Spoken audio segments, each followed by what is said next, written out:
ingredients lang po ang kailangan dito sa ating sugar-free o low-calorie ice cream na pwedeng-pwede sa mga nagda-diet na kagaya ko. Tara, gawa tayo! Ganitong klaseng saging ang ginamit ko dito kasi malalaki po ito at hindi ko alam kung anong tawag sa inyo nito. Pwede rin po tayong gumamit ng lakatan na saging dito. Hiwain lang po natin ang ating hinog na saging ng ganito. Kasi po ilalagay po natin sa freezer po ito. At pagkatapos natin mahiwa ito ay ilalagay po natin ito ng hiwa-hiwalay sa isang baking tray o kahit anong tray po.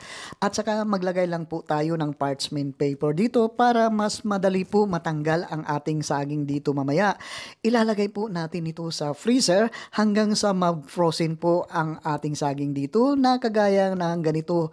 Pipinuhin po natin ang ating frozen na saging. Maglalagay muna tayo ng 1 tablespoon na coconut cream dito.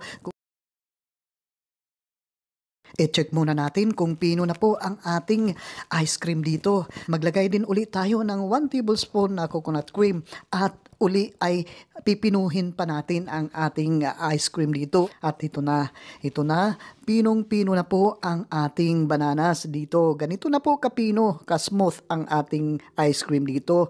Ilalagay naman po natin ang ating ice cream sa isang maliit na lalagyan na ibabalik uli natin ito sa freezer ng mga ilang oras lang po at ganito na po siya ngayon. O, tingnan mo, matigas na po ang ating ice cream pero scrapable pa rin ang ating ice cream dito. Tingnan nyo po, super soft pa rin ang ating ice cream dito.